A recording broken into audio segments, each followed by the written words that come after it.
So I mean, it's your entire broadcast career is far too big for me to come at in any form of singular podcast. There are. Okay, let's lay this out as simply as I can. Yes. One of the guys in Sweden, to call him a fan is a little bit under. Good. And he sent me this email, this gushing email, before I spoke to you, just saying this whole thing, and then he gave me this little script at the end, and I read it, having, to be completely honest, not listened to the show yet. That's fine. And I read it, and I was like, I can't say that. Look, I'm really sorry. I'm sure it's really funny, but I'm not prepared to go through this. It's too extreme. It's too left field. There's too much nonsense going on. There's a lot of nonsense in our podcast. And then I listened to the show, and I was like, whoa, okay. And I back it, right? Especially with a show like yours, where if I want to get a proper feel for it, you've sort of got to listen to 4 or 5 on the bounce so that you get an idea of the interactions. And I mean, I need to read it to you just so that I've read it, so that he can sit and have his moment. His name's Stephen, by the way. Great. He lived in Oz. Where is? I lived in Oz. Great. So is he in Gothenburg now, or is he in Stockholm? He's now in Stockholm. Yeah. Stockholm. He originally was from London, moved to Australia, and then moved to Stockholm. So there's a couple of bits. I don't want to miss them up. We missed an ahoy was the first thing I wanted to do, and I was like, oh damn, I don't know, like, where are we? Because I'm, ahoy and all that. I know what you mean. And then the birthday bit. Thanks for joining me on your birthday, and so on. And I missed it. I missed the beat at the beginning. So he says, let me read this to you, and then firstly, happy birthday, Andy. Secondly, don't actually celebrate them. See, I'm in now. I can't. It's difficult to not get along with the ride. So anyway, secondly, of course, if you want to light up a ciggy during the interview, he then asked me to offer you one like this, geez. To which he said you definitely declined. So that's I will decline that. Yes. That's that one done. This bit I was big. I think this might have been reaching a John message bank is 100% a John point of 1, and the fact that you guys hesitated over it still irks him to this day. That's a thing. Do you know John? The John points? Do you know what that means? No, I don't know the John points. Do you want me to tell you what that means? Yeah, for 100%.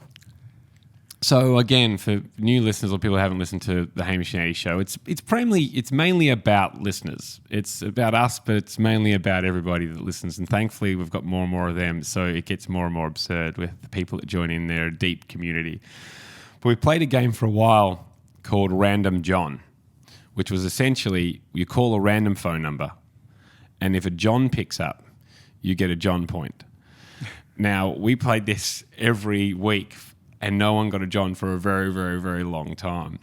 And then other radio stations, this is kind of interesting, other radio stations' podcasts started playing the game before people realised that shows were becoming global.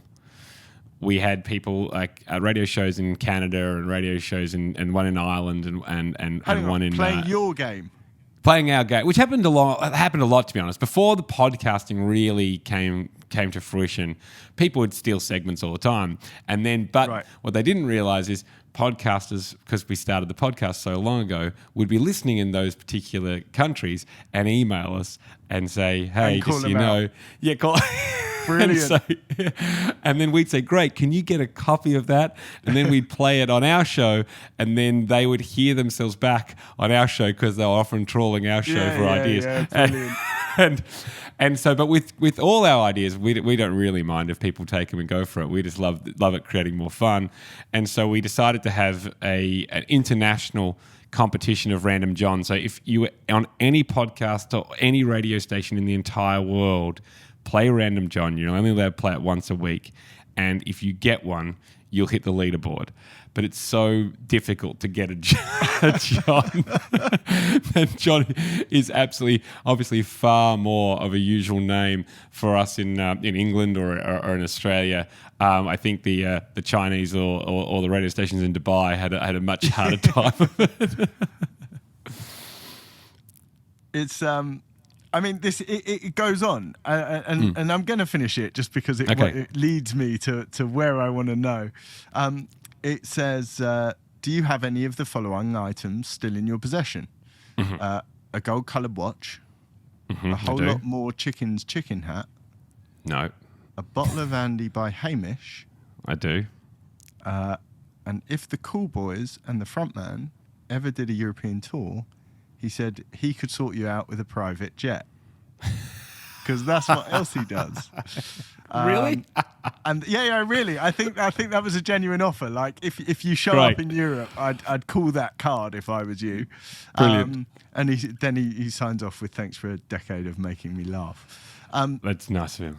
There's so many in jokes, right? Yes. But they are. So this is interesting for me. Like, so you coming to the show, is it hard to get in? No. Look, look. You guys did radio first, right? Yeah. That's where this all sort of began, and you were one of the first who didn't just do the lazy radio podcast, right? Yep. Where you instead of just taking a show, taking the record and dumping it on the internet and saying, "Hey, it's a podcast." Yep. You guys did an extra show, and it was like a supplement show. Yeah, we did a little bit of that, but we were pretty much a lazy podcast for 2006, maybe even 2005 to 2010. So we're talking over a decade ago when podcasting was still kind of becoming.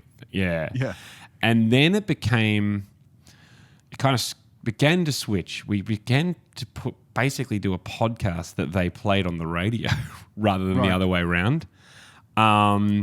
And that was, that's when we saw the audience change a bit. And then as of, I can't remember what year it would be, 2016, I can't even remember, 16, maybe 2016, 2017, we just did a podcast. We're no longer on broadcast radio. And again, you see your audience change again to be a bit more bespoke and interested in what we're doing through the pod. And we joke about we kind of do the show from March through to end of November, and we have a 3-month government mandated break. We'd love to keep working, but the government here is very protective of their podcasters. And so we're currently in the government mandated break. I had someone write in during the week going, "Why does your government care so much?" Actually, thinking that we weren't just taking a holiday, which was very sweet of them. But the actual fact is, we just take a holiday for 3 months at the end of every year, and then we get back at it. Oh, wait, I have a great stat about that. Here it is. Lazy podcaster, no new content since December the 14th, 2020. It says on here. That's true. Then it says, that's true. Neither the Hamish and Andy Show or the Remembering Project have left the top 40 of the Australian Podboard charts since the 14th of December 2020. Now that means there is an extraordinary amount of people listening back to you. I'd imagine there's a massive swathe of your fan base who are re-listening during that time. Yeah, and I think what we noticed is that, I mean, obviously, predominantly people listen to the pod in their opening, in its week it comes out. But we have, through our stats, realised that there is a fairly long tail to the episodes. People are catching up. It's hard, but we encourage people to go from episode 1, which is getting more and more hard as we get into over 120 episodes now of this podcast that we're doing. But as you heard, the jokes get deeper and deeper, the community jokes, but also we have our podcasters referencing people and other listeners that have been on the show. And there's famous people that have been on the show, not as in famous because they are celebrities, but people have become famous or infamous from the show, through the show, from the show that get referenced all the time. So we actually find that during this 3-month government mandated break, people often go, okay, this is a chance to go back and maybe catch up on a few things because they want to be a part of the conversation, the current conversation during the year. But it's so easy to become a part of. It was, I mean, how long have you guys known each other? We met when we were 19 or 20 at university, which is strange because neither of us went very often. So we kind of view it as an eclipse. Me neither. I went for 3 years, but I didn't go. Yes. And so, and then from there it was just started talking. I mean, I hadn't really envisaged going down this path, and nor had Hamish. And then we started making each other laugh at university and felt like, oh, this is something. And from there, off it went, which is really fun.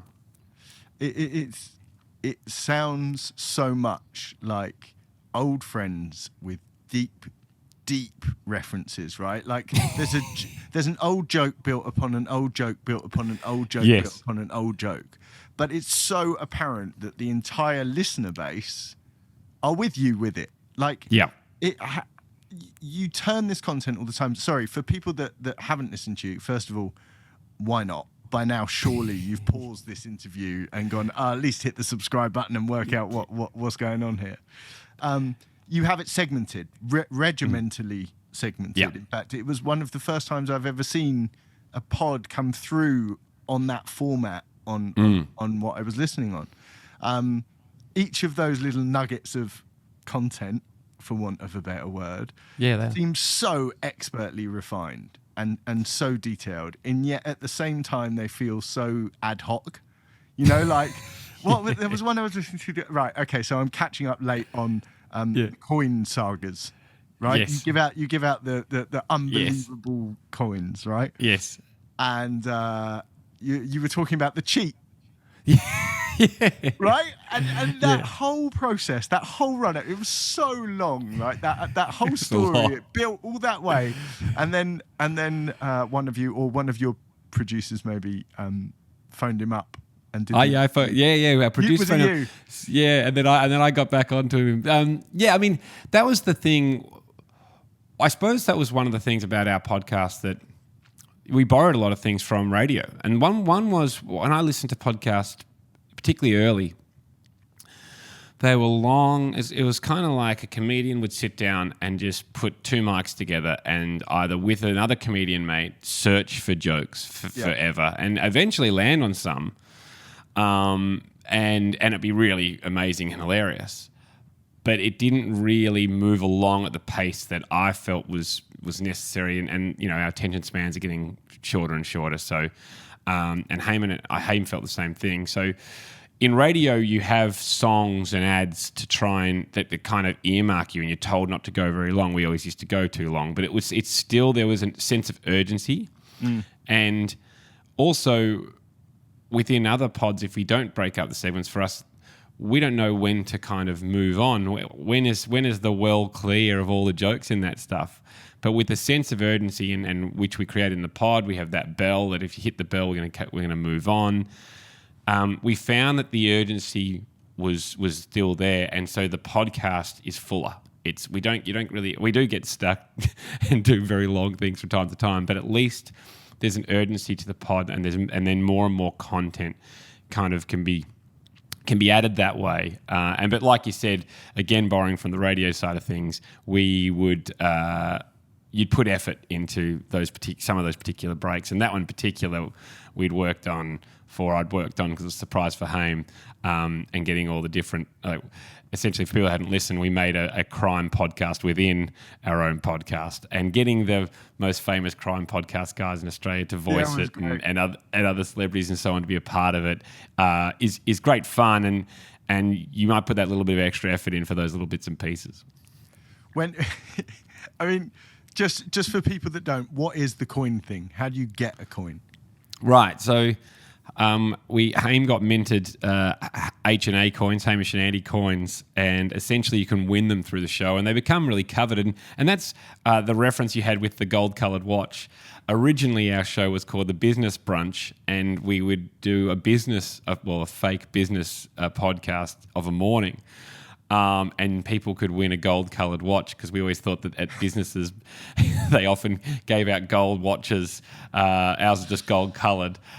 So they become coveted, and people can win these things or earn them, I think, by contributing to the show. And at the moment, we've got coins. And yeah, there's very, very few people that have them. So the rarity is excitement. And yeah, at the moment, you can list your special skill on our show. You don't have to, we test people's special skills. When you say special skills, sounds like party tricks. Nah, ours are more like, a guy might write in and say, I can look at food and tell you whether it's hot or cold, or I can hear the amount of water being poured into a glass, or I can recall every Simpsons quote in the world. Or I can grab cutlery from a drawer with an accuracy of plus or minus one. For the number of people that are definitely going to be at the table. Yeah. I was sitting there thinking that, and I thought during this interview, I'm just going to drop you and be like, secretly, actually, I'm a 10-year fan, and my special talent is I can trick one of you into doing a solo podcast for me. That's right. This whole thing, the Sweden cover-up, everything, it's the most effort anyone's ever gone to get one, and I've pulled it off. So thanks for your time. It's been great. That's well done. Oh, well, I love a long play. I love a long con. So I'd be hats off to that. The whole thing is, I mean this with all love, it's silly. Like it's so silly in that like best mates kind of silly way, right? Yep. Like it's like a close group of friends. When you talk about all this stuff, it just... listening to it, you really sort of warm straight into the group. I'm saying this as I'm 5 episodes in, right? Yeah.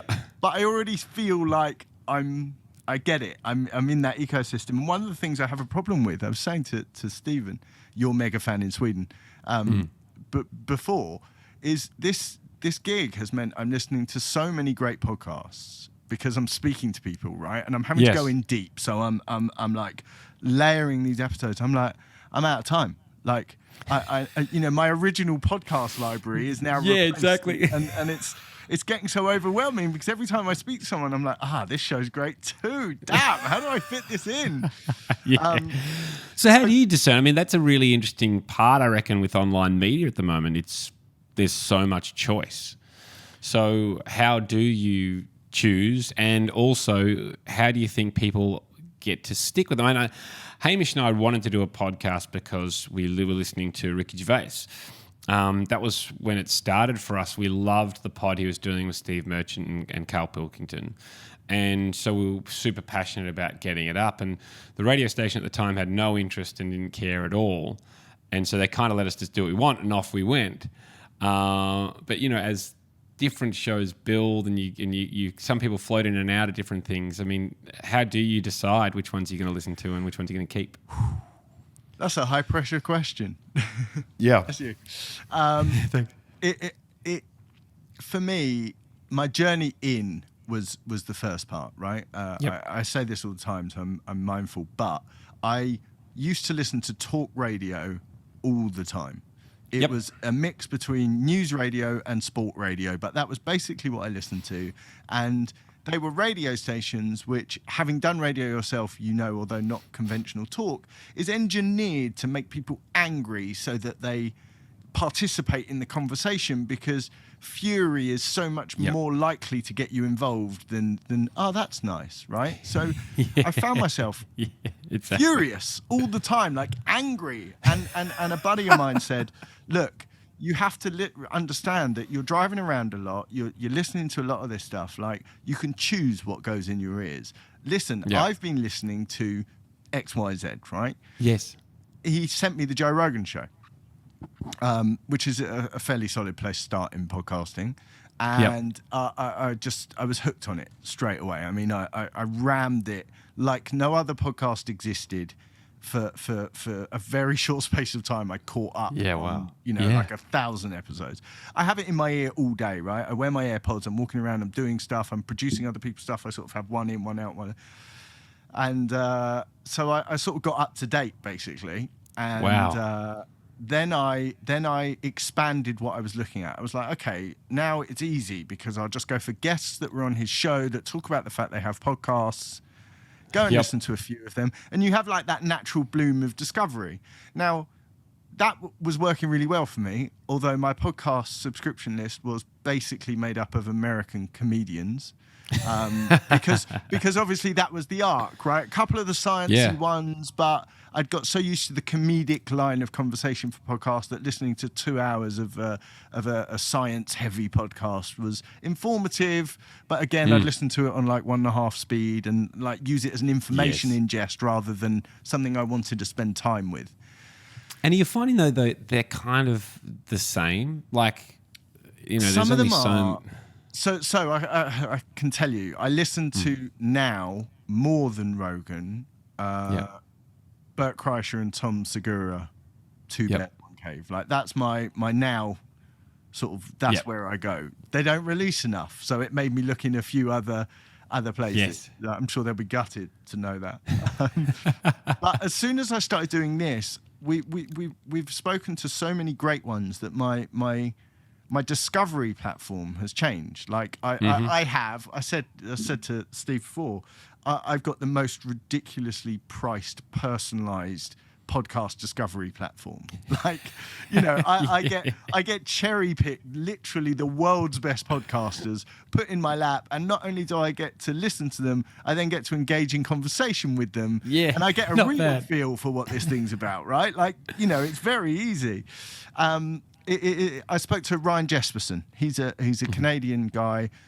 Used to be in traditional broadcast media, jumped into a podcast scenario, forced into a podcast scenario, and has just blown up. Like he's insane. He does a daily like morning talk show, basically, like very active, very viewer responsive, and all of that type of stuff. And obviously, again, I listened to it to research him, and I was like, how the hell do I build local Canadian news into my podcasting schedule? Like, I ended up having to clip highlights and pick up those bits just to stay in because I really enjoyed it. You guys, I can see how people want to spend time with you. Like, it's so nice. It's like a welcoming friends group, and because it's punchy, it's so easy to take a bit. And if you're not that interested in one bit for whatever reason, or even if you miss the start, right? If you're walking around doing stuff, you stop concentrating on something and it picks back up, it's very quick before you're re-engaged with the start of another segment. I was shown a video of you two. Yep. Well, it was put on YouTube 12 years ago, but it was presented in grainy 4:3, old telly box format of you guys doing ghosting. Oh, yeah. Yes. How old is that? Well, I think we first did it in, and for people who haven't seen it, essentially it's just walking behind someone as close as you can for as long as possible. And if they discover you there, you lose, or your time is set, and then the other person goes in to compete against that. To be honest, I'm not sure if you do it these days anymore. Like, it feels like people are far more on edge, and someone might turn around and punch you in the face. Yeah, that's true. But I would say we did it in 2006, maybe, so 15 years ago. It was a nice thing for us, though, because we did it on a Tonight Show in Australia, and then we ended up getting invited on Graham Norton in the UK, and we did it live on his show, which was bizarre to do that. And then Jay Leno, when he went prime time after for people who may or may not remember the wars, the Tonight Show wars in the US, where Conan O'Brien took over Leno. Leno went to prime time, and then Hamish and I went and did the show, did ghosting for Leno, in and his first week of going prime time, which was nuts. So it was a fun little segment that definitely got legs. Were you guys a thing then, or was that the beginning of you guys being a thing? No, we were a thing then. Still kind of finding our way. I reckon we were on Leno in 2009. It would have been, and yeah, lots of different opportunities came up from one silly little idea. It sounds like a schoolyard game, and it is, but the tricks we gave to it, we made it look like, with all the graphics and commentary. The 80s computer graphics. Yeah, we made it look like an international sport. That's what I was going to say. The genius was the second person running you through what the first person was doing. That was the amazing bit. And we took it to a new level. We started doing travel shows after that. We booked we basically would go to a country, lease a pub, turn it into a studio, and people would come along and watch. Expats or travellers would come along, have a beer, and watch our TV show. And so we lived in New York City for 2011, in London and Hackney for 2012, then Bangkok, and travelled all Southeast Asia 2013, and then Buenos Aires, and travelled South America for 2014. Damn. So that was, and we took it to the next level. We had all these games throughout all those shows, almost one an episode of different weird games that we'd have. Making them sound or feel like kind of urban sports, I suppose. And we had a famous UK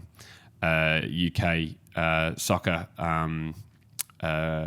commentate a lot of it, and also a baseball guy, a guy that's now commentating Major League Baseball. He was commentating on our stupid games back in the day, which again gives that level of prestige and importance to a stupid idea. But I mean, those sports commentators, they're another skill unto their own. They are incredible at what they do, and I think people underestimate when they're watching something how much the commentator can affect how you're feeling about a game.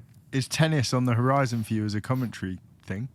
No, I don't really. I basically go to have a laugh and be stupid with the players. But I had this one incident where the BBC reached out and said, "Hey, can we get you on for an interview?" Well, there was a bit of lost in translation, for an interview at the Australian Open. And I was like, yeah, no problem. And I'd had a fair few drinks the night before, and I was like, I'll roll in.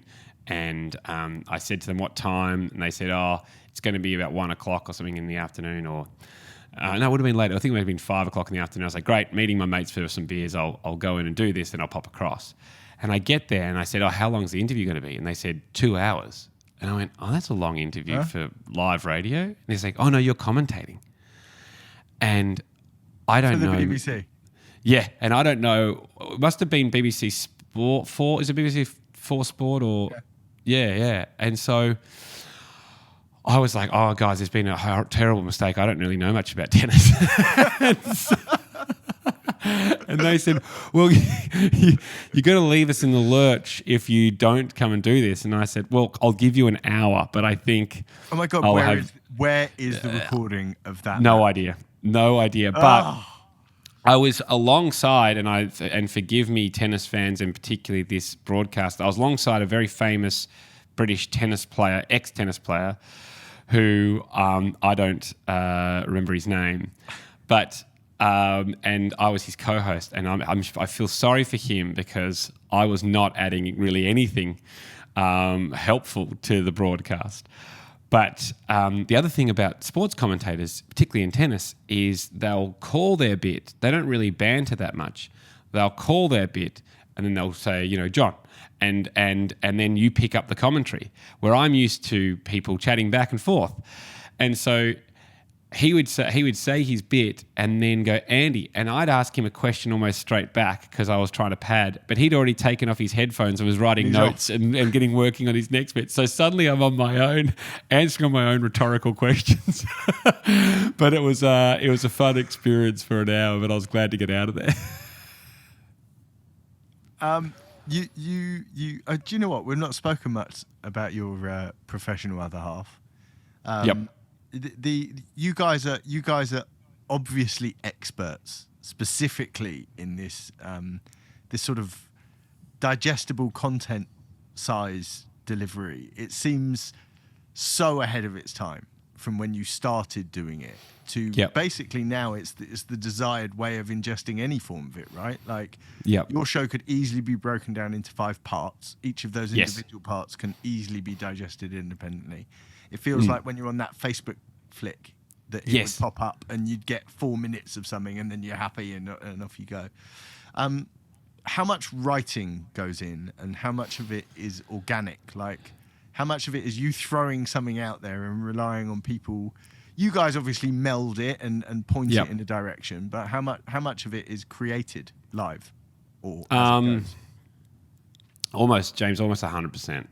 Like, obviously the pre-written sketches, like that you would have heard, that they're written, but no, we don't really. The whole fun of doing the podcast for us is not knowing what the other person's going to say and seeing how it goes.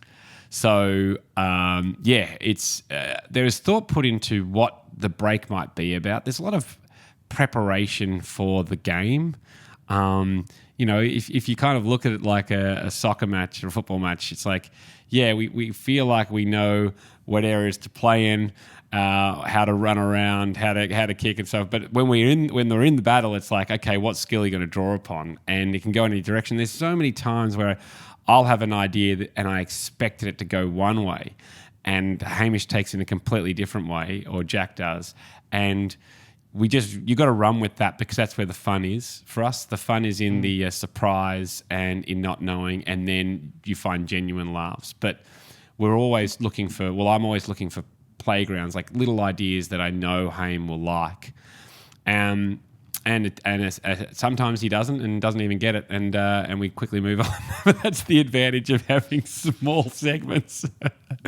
But very rarely. Do the accountability bit in the show, where it, I mean, it basically gives you a license to do as much or as little as you like, whenever and how. Yep. You guys just get together and bash the shows out, right? Like, what's your squad look like now versus obviously when you're on radio, you dance on up to radio towers. You've got a whole production team and a whole load of people sitting in a gallery, and especially as the video evolved, there were more people around looking after the radio bit. Yep. You eventually went pro podcaster. Yep. As your form of delivering any of that form of media. What did your team change look like, and how does it? We decided to keep a pretty big team, so like people would be probably shocked, but we've got 9 of us, including Hamish and I, so 7 behind the scenes crew. Does that include Jack? That includes Jack, yeah. So because he's like half, right? Exactly, yeah. I mean, it's a hobby for him, the podcast. Yeah, for sure. So, yes, 6, I would say. I think the thing is that, we love having them around. They good people contribute to good vibes. And so we're happy to go, let's keep these people and have fun and share the wealth and all that kind of thing. But the main part is the amount of emails that come in. Like we said, we are all about the listeners. 50% of the emails go to, we've got an algorithm, so 50% go to Hamish, 50% go to me. So we're never going to bring up the same thing. Unless someone's emailed the same thing twice, we can surprise each other in that way, which is great. I'm getting 1,000 emails a week or whatever, and you're trying to get through as many as possible so something that's great doesn't get missed. And that's where a couple of producers help. Again, they know if it's going to Hamish or me, and they'll go, hey, this person said this, and can help sort through that stuff. But Hamish and I get through a hell of a lot ourselves. And that's where I would say the prep comes in, is just making sure if we're asking people to participate, honouring that participation by reading the emails, having ideas off the back of those emails, and trying to make everyone that is part of the show feel special and included, and they're pretty much the heroes more than us, I would say, along the ride. It's still a small team compared to a radio station, right? Yeah. Like in a radio station, you'd have a marketing department upstairs with all those sorts of people. Was it an obvious jump for you? Did it get to the point where you were like, we got to do it this way? We're better off here. Yeah, absolutely. Flexibility was really important for us for Lifestyle to do other TV shows and other ideas that we'd planned on. So that kind of drove a little bit of it. But I would say just, we were ready to just do it. We were loving the podcast listeners so much. They're a deeper listener. They're more engaged. And when your whole show revolves around how engaged someone is and how much fun they're having with you, we were ready to go, okay, let's just dive full on into this. The engagement is look, we said at the very start, right? The idea of these Podboard charts is to track more than just who's listening. It's about how well they're listening and how involved they get. Obviously, you're well aware you dominate many of the sort of iTunes and all those sort of charts, and are very well recommended nationally on Spotify. Do you know what our charts say? No. Is this the part where you go, hey, sucker, you're not even in our charts? This has been a slow burn on your whole show. Look, it's a little bit awkward, but you were the number one comedy pod in Australia, obviously, in 2020, based on interaction as well as listens. And you were with the Remembering Project. The two of you were the most listened to pod, full stop, in Australia in 2020. Oh, really? So obviously that's driven with the interactions, with the followers, the people that are engaged with you guys. And it's through the roof, the numbers. Like it's so obvious that they build the show because they're so interactive and vocal in being a part of that show. So how does it? So what are you measuring there? Not just downloads, but interactions with the show, and that's what the ranking system is. Not only with the show, how many people are sharing the show or clips of the show on socials? All of the the traditional. You're a great person to talk about it. You've been in podcasting for a long time. The metrics within podcasting have typically always been quite secretive. And only when you open up big doors with Spotify and that, do you even get some data. Not even all the data. You get what they want to know. And the guys in Sweden, and again, I'd love to take credit for forming the idea, but I didn't. However, I've definitely got involved in feeding back from people like you saying, oh, look, here's a bit that people want to look at. They created this thing that measured that buzzword of the last 5 years, the conversation.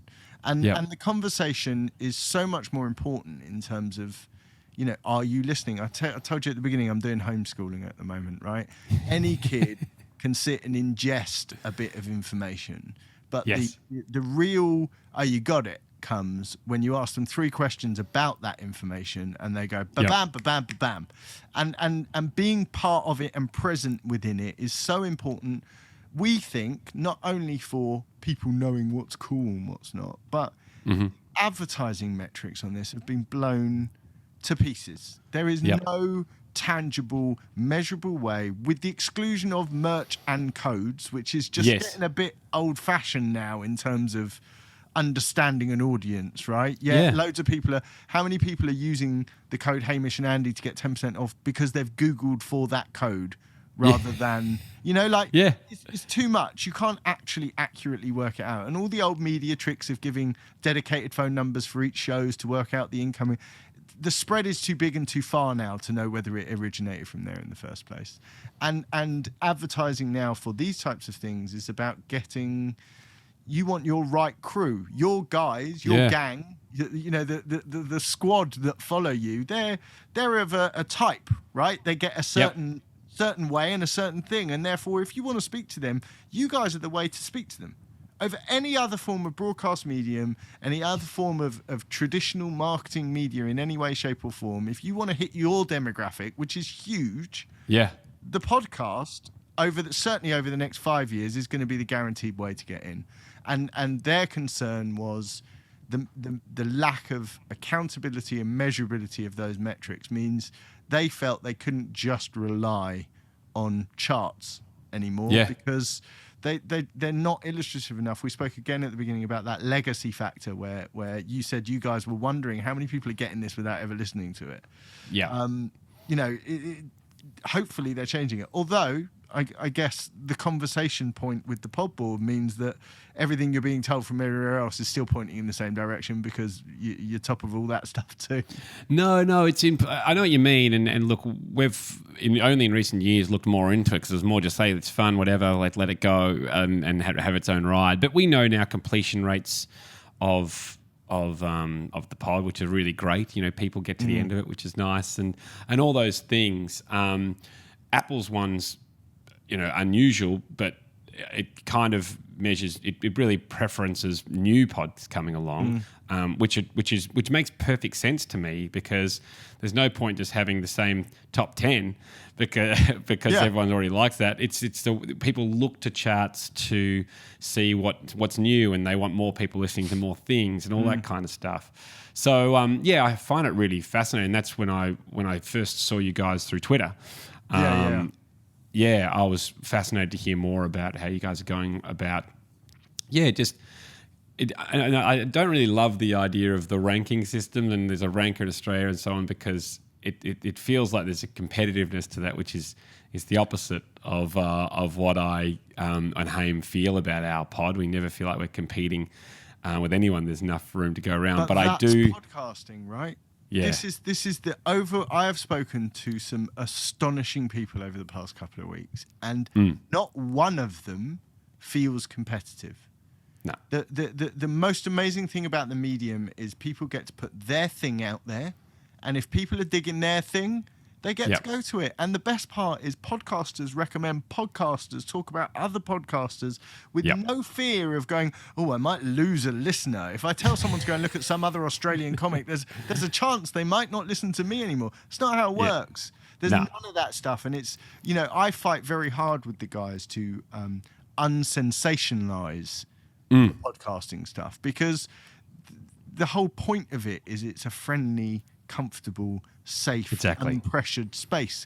Everyone who was successful in traditional media that moved into podcast, the overwhelming thing they say is the relaxedness and the freedom, the ability to produce and create in a way that they want to create without the restrictions, and knowing that their audience are with them for them and not for whatever they're feeding people because they're being told to feed them. So I'm super keen to make sure that is maintained. And you're right, the ranking thing is a bit nasty in terms of putting numbers on it. But the reality is, I don't think you serve as a point of angst to people. I think you serve as something to aim at. And it's it'll be a good day when someone overtakes you.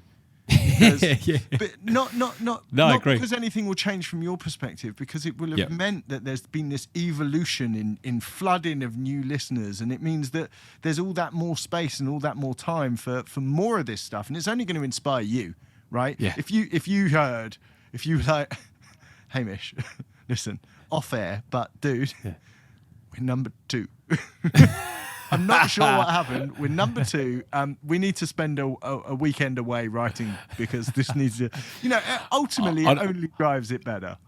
Honest to God, Hamish would go, who cares? I might have more of a problem, but I can tell you this. Hamish would I don't care. I didn't even know we're up there to begin with.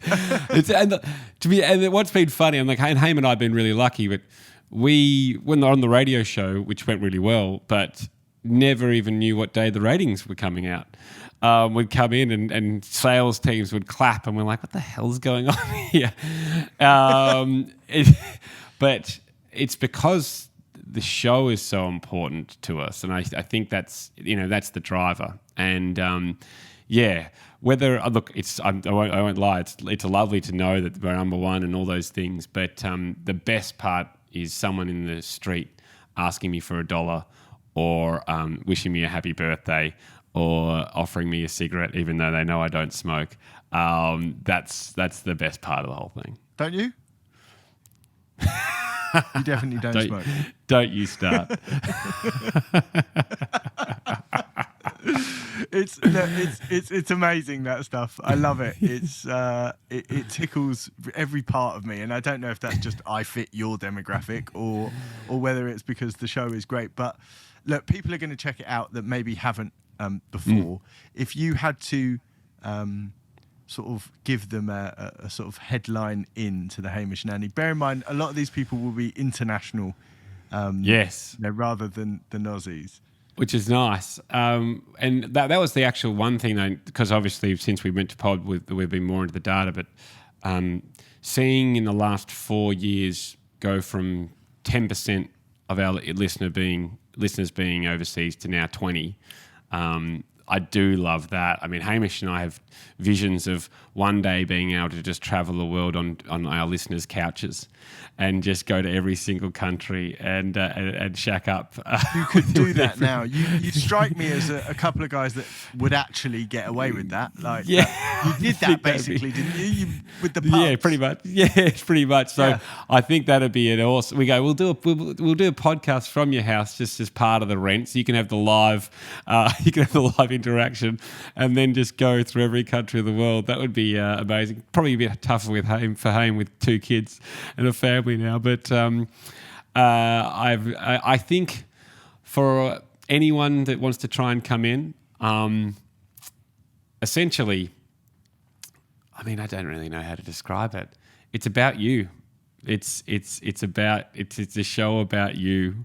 And whatever you put into it, you'll get out 10 times as much, and become part of the gang.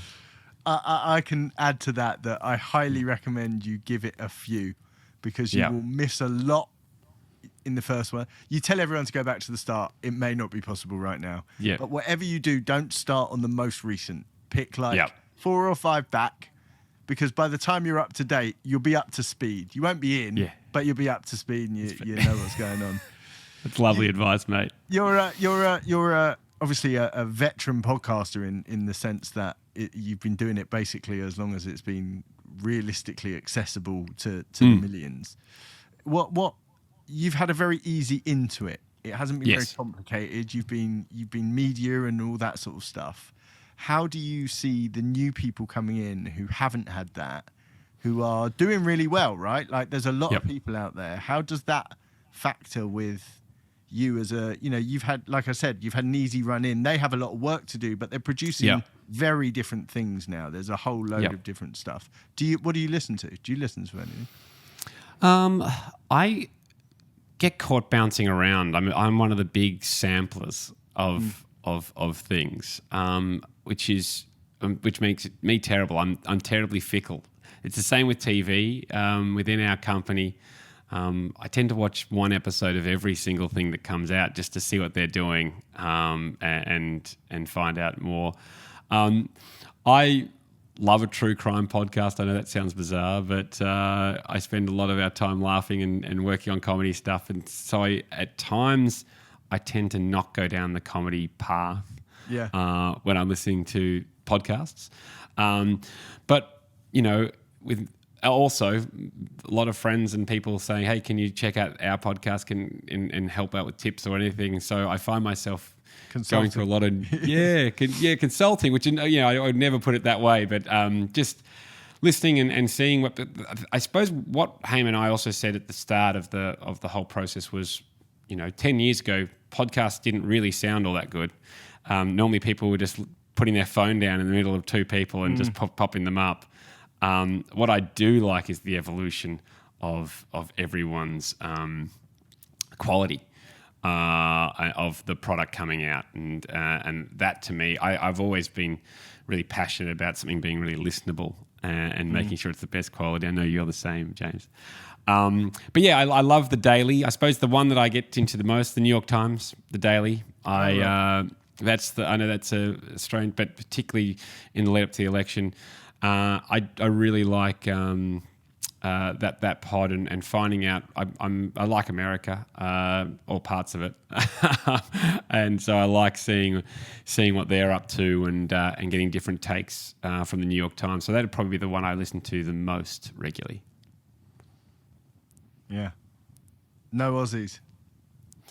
I mean, There are, I mean, but I suppose again, I'm pretty old school here. I still listen to radio in the car, which is, I know that goes against the new online revolution that I'm doing, but I love hearing. I loved radio. I still love radio. I think podcast is obviously the next frontier, but I do love hearing, and that's probably my prime listening time is in the car. Travel a lot.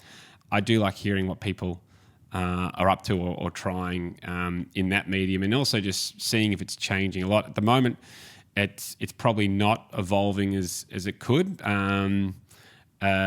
because I think a lot of people are fleeing to online, or the focus from radio stations has become online media. So it's fascinating at the moment seeing how they're going to navigate that landscape, because there's still definitely a place for radio, I think. Yeah. In the world. For sure. It's going to be an important medium for a long time to come. Until digital radio didn't help radio in the sense that people got used to consuming it digitally, and now all of a sudden you listen to it differently. Yes. There are. I don't know if it's my general social feed. Did you ever do a skit show like the you and Hamish doing? We did a show called skits. We did a show called Real Stories, which was kind of sketches or skits, and we did actually. Maybe you're bringing back post-traumatic stress. We did a sketch show, which is our first ever show on a network called Channel 7, which got axed after 6 weeks. So that was a long, long time ago. Wow. But I'm not sure if that'd be the one you're referencing, because we were 21 or 22 at the time. It was like Wayne's World. We'd been on community television, Channel 31, and then they decided to pluck us and give us our own primetime show on one of the biggest networks. And you were kids. That was your dude. We made it. We made it. But it did feel like Wayne's World, because even our suddenly we're just in the terrible backlots of university doing our first community TV show, and suddenly we're in suits. 350 audience, shiny black floor, and the music starts, and the show's called Hamish and Andy. So the music starts and there's lyrics going, and we're going, oh my God, this is not exactly what we'd hoped for our first TV experience. Talking of music, it's a big part of the show. Yes. Who's the main musician? See, I love music, and on my drives, I'm doing more of that than I am podcasting. Not to go against the podcasters out there, but I love my music. I wanted to be a musician before Hamish and I met, and I was playing music all through that, and in bands, still in a band. But so that was still in a touring band. Yeah, exactly. With two cool boys in the front, man. Yeah. So that was. I certainly was probably more interested in music, but the where music comes in on our show is Jack's pretty musical and pretty proficient on guitar and can sing a harmony, etc. And Hamish thinks he's a natural percussionist.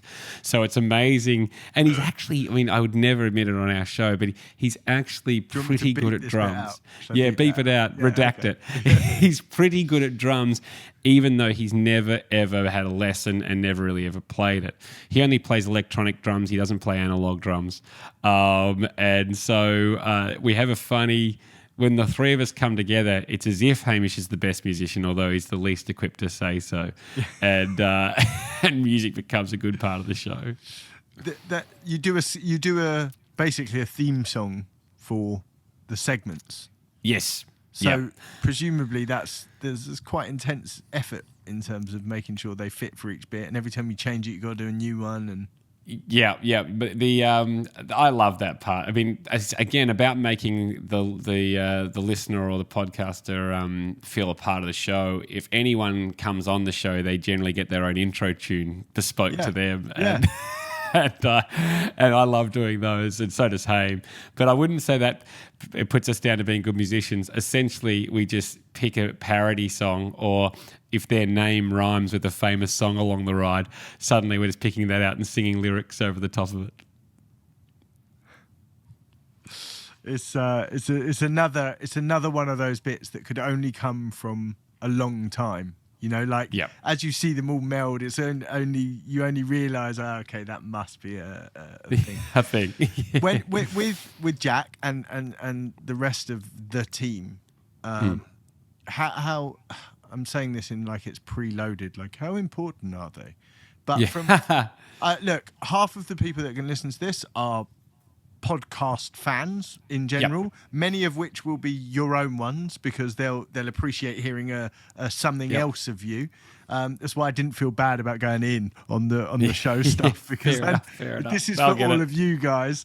But there's a lot who are prospective podcasters or up and comings or all of those type of things. Do you ever feel like you said you audit friends' shows? Like, do you ever feel a responsibility to get people into creating this stuff or giving them the green light? You know, do you ever say to people, just get on with it, do it? Yeah, I reckon there's people that either do attack things and there's people that just sit back and never going to dip their toe. You can tell that pretty quickly. You can tell people that have got a lot of talent, but sometimes it's a fear that stops people, which, you know, I think is where you can step in and go, hey, what's the worst that can happen, and try and encourage them that way. But there also are really talented people that are just lazy. Yeah. And that's also fine as well. But our show's not lazy. And also kind of proud of that. We don't, obviously, sometimes people think it's cool to be lazy or not give a shit and all that kind of stuff. Not really our show or our vibe. We don't care about where it goes or if it works or not, like as in a singular idea, because that's the fun of the journey.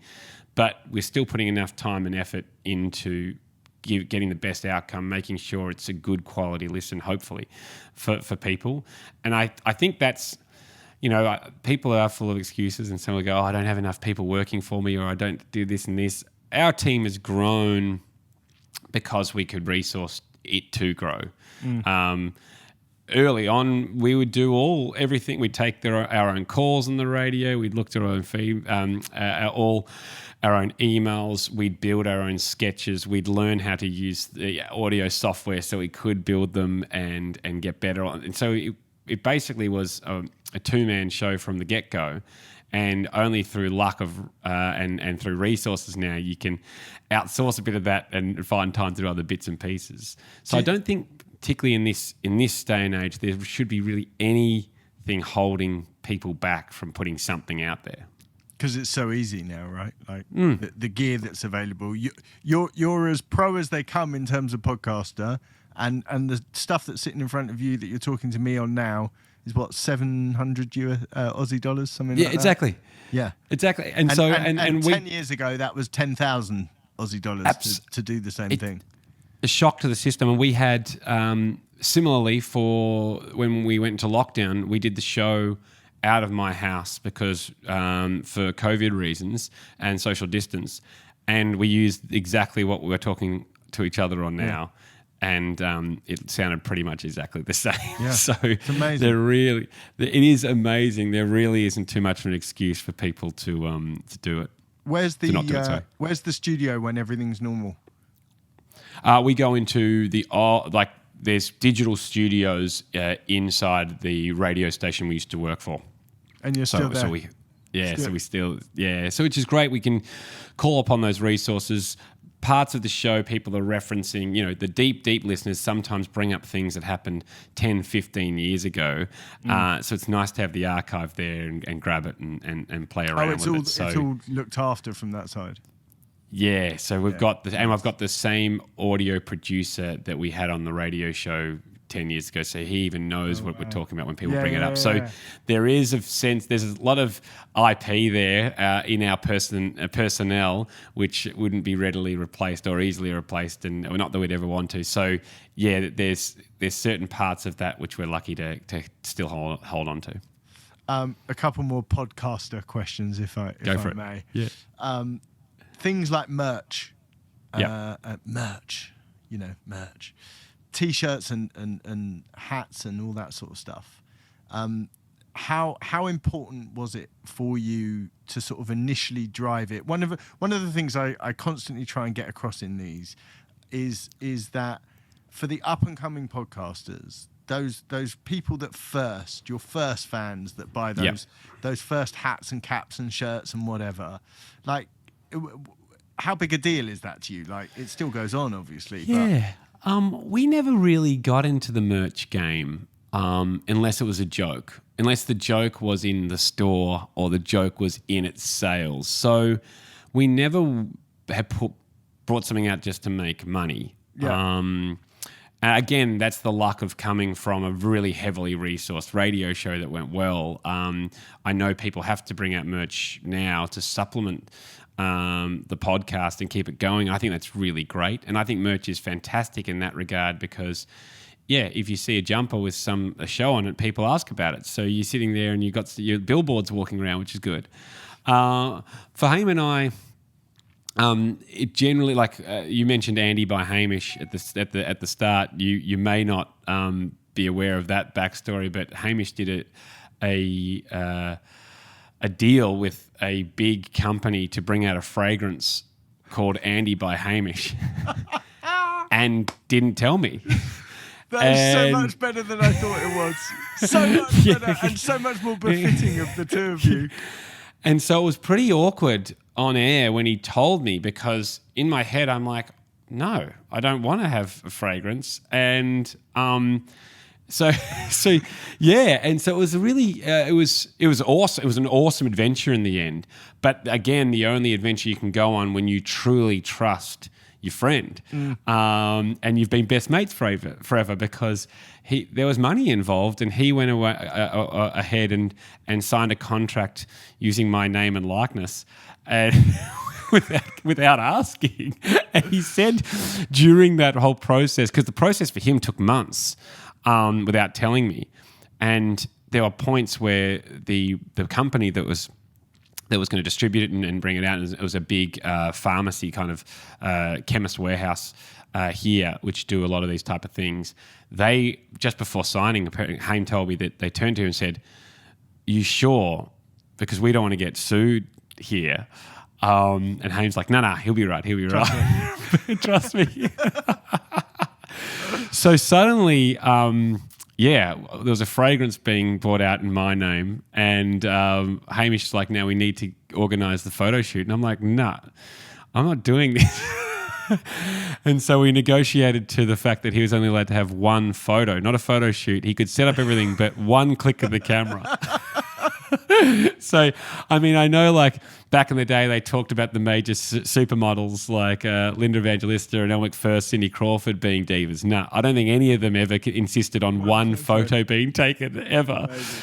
So that was fun in that, and the one photo they took suddenly was on the cover of the outer casing of the fragrance, and this whole story built, and people were, throwing up ideas, and Hamish was jumping on them, and and so that was a piece of. I mean, it was the fastest selling fragrance of all time for the company, the Chemist Warehouse, and they sold tens of thousands of bottles really quickly. It all sold out. But again, it was more the silliness of the idea that created that merch. Until, in fact, it got so dumb that people wanted to test it, and they couldn't buy it, and so we organised a mass waft, which was at the MCG, and just encouraged people to come and line up. And thousands of people came, and we went down with a golf cart, and I had one of those insecticide big spraying machines on my backpack, and we filled it with the cologne,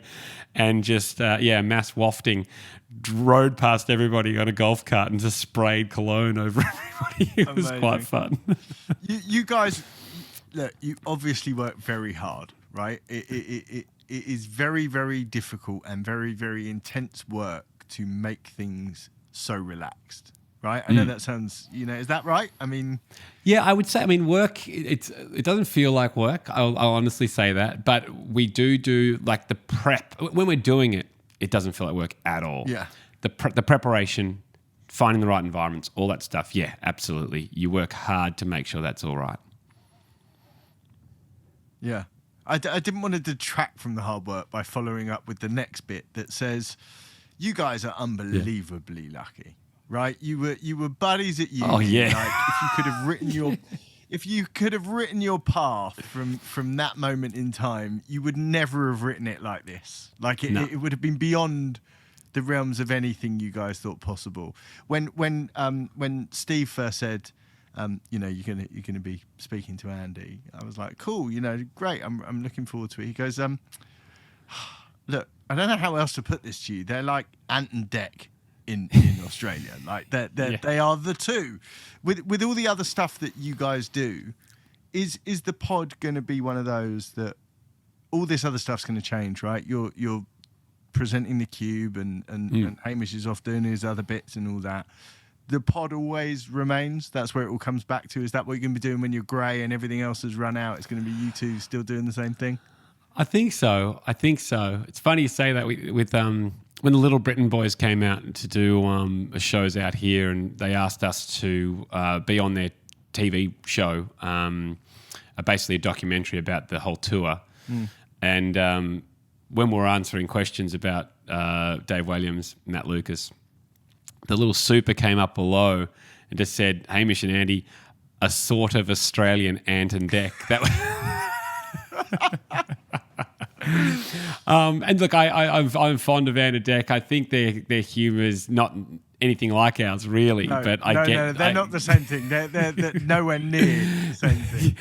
But I do get the understanding of what it means to Brits, and Hamish and I have been lucky enough to have a similar sentiment at times for Australians. But I think. Look, I hope so. Ham and I have made a pact to each other a long time ago that if either person doesn't feel like doing it, we just stop. And it's the same with any idea. If either person doesn't want to do an idea, we just don't do it. And there's been times, I'm sure, that Hames thought his idea was the most amazing in the world, and there's definitely times that I've thought my idea was the most amazing in the world. And then he's like, I'm just not feeling it. And we've realised there's just no point at all pushing it if the other person's not feeling it, because it's only going to be fun. And we're probably at our best when things are fun if we're both into it. So it's a pretty easy system for us. It's like, hey, do you want to do this? Yeah, I still do. Great, let's do it. And every year we get to the podcast and said, hey, should we go again next year? And yeah, I'm having a ball, same. And so I don't think that'll change. I think that this is the most fun. The pod's definitely the most fun Hamish and I have together. Its input for the output is perfect for us and our lifestyles. All the TV stuff and so on, have great fun, but it's really difficult. It's work. It's a lot of work. And not while we're there, but the prep and the post production on that stuff is intense. So. Yeah, I hope that we are doing the podcast forever, and I can understand why, because it really is just what we do in its essence. It's nothing. There's no other tricks. It's three guys with Jack and microphones, and so I love that transaction, and hopefully we can do it forever. There is a universal thing in podcasting where you. Certainly with duos, where you have your slightly bullied producer. There's you know what I mean? Like, not bullied. It's clearly love. It's clearly love, but it is a little bit of bullying. Absolutely. How does that factor in the relationship between you three outside of the show? It must be very, very difficult to talk to Jack as a colleague. Yeah. When half of you is constantly thinking of a way of giving him a little one of them. Jack is great because he's natural person. What you hear is what you get, and so what some people would say is perceived as shortcomings, I think are his strength, and he just leans into it. He knows that he doesn't care that much about things, and he makes mistakes all the time on the on the desk when we're trying to fire off sound effects, or he's sometimes vagues out and he's looking up something on the internet instead of listening to our show. I think they're all things that we're totally entitled to bully him about. and take him to task on as we try and do our job. And as he puts it, no, it's more of a hobby for me. And we say, what hobby in the world do you get paid to do? You are getting paid to be here. How is this thing? So, it's great that way. Hamish and I and Jack are just ourselves, and that has made life really easy and makes the show pretty effortless. Because if we were trying to keep up some kind of characters, that would require, a talent that I don't have. It's not possible. But it's also not possible. There's a couple of overwhelming things that have come to me already from speaking to the people we've spoken to, which is there are a couple of mindsets that must apply in order to be successful at what you do.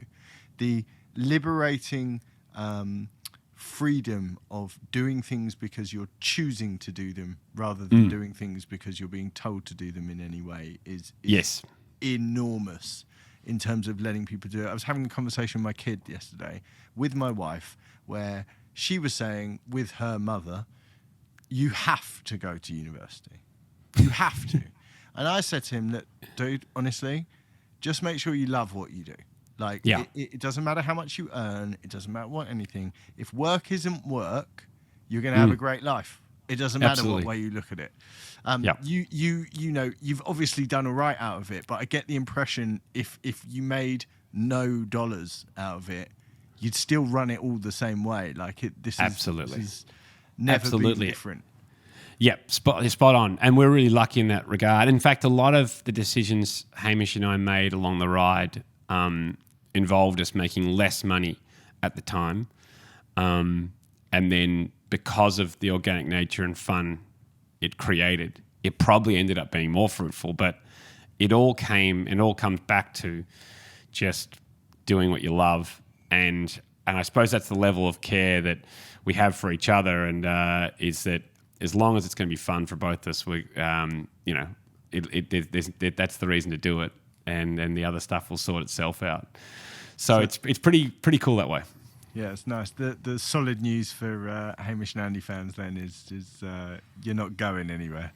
No, and I don't think so. What about if here's that question? What happens if like Sony turn around and they're like, guys, look, we get it. We want you do the Hamish. Think of the Rogan deal, right? Yep. We'll give you $200 million for 2 years worth of shows. You don't have to do anything different. But you're working for us. Yep. Oh, and by the way, that segment, you don't have to do anything different, but that segment, we just need you to make that a bit more like this. Yeah. Like, presumably now, doesn't matter with the pod. Like, there's so many other opportunities that the pod is untouched. But it didn't matter with the radio show either. We'd have arguments with management at the time. They'd go, hang on, can you try this? And we'd go, nah. Oh, and when I say arguments, not really. It was just like, nah. And with a smile, we're going to try and do it this way. And they couldn't argue against the fact that it felt right and people were enjoying it. So you got away with it a little bit. But yeah, you're right. With regards to the $200 million deal, I'm not. If it changed the fun of it one iota, I think it'd be a no. Okay. I know that sounds crazy, but it's just not the reason we do it at all. Can I tell you? And part of this is because I enjoy little pods as much as I enjoy. I've been very careful while I've been on this discovery that I really want to find some up and coming as well as some other stuff. I've listened to a pod for a while now. A couple of guys in London. Who are you reminded me of them because I'd listened to them first. Of course. Like the what are their names? super pro version of what they do. However, they like you do it for absolute love, right? They are 50 weekly episodes in, and they are getting look, I don't know their pod numbers, but their YouTube figures are, they're getting 30 views, right? I'm their top Patreon contributor, right? Because again, I was going to start Patreoning to some pods that I was a fan of. I thought it was an important part of being back and part of the infrastructure and ecosystem. Yeah. And I thought, rather than Patreoning to some guy who's earning 25 grand a month, and he doesn't notice my $20 going in as part of the Patreon, I thought I'm going to find the ones that I like that are little, and I'm going to dump into their Patreon, and I'm going to buy the big one. You know, the one when people start writing. So these guys, like I say, they remind me of you because they do it for the love, and more importantly, they are just silly. Like, it is so silly. It's called the Lemon Squeezers podcast. Okay. It's worth the 5-minute dive of your time to yeah, I'll do it for sure. But their top end Patreon was full of overpromise, no ability to deliver. Right? You know, you write the big one, and they're sitting there going, "Well, no one's ever going to buy that." And they, you know, it was only £20, and it was like, "We'll write you a song." They're very musical, like you guys. Yep. We will write you a handwritten letter. And you know, all of this type of stuff, and I was like, I'm having it, and got straight at them on Instagram, and I was like, where's my stuff? True to form, they came through a couple of weeks ago with the song. Great. And I had asked them, as a fan, I built these amazing studios, and I said to them, look, no, I'm not trying to sign you, I wouldn't try and take anything away, I'd just love you to come and record one episode in my studio, because currently you guys record in the back of a garage with shonky equipment. I'd love there to be a great one. And they came, and it was terrifying because they thought I was going to murder them. Like, they realized they'd shown up from across London to a studio for a guy who claimed to own a studio, but you know, they have no idea. And it was great. It was really, really great to meet them, and subsequently I Patreoned them, but they really did remind me of you. I thought I'd be remiss if I didn't say to you, just go and check it out for 5 minutes, because it's. I'll check it out for sure. Really absolutely. Awesome. Thank you. I think that's probably proves a nice point to wrap it up. It's been really great to speak to you. I really appreciate you taking the time to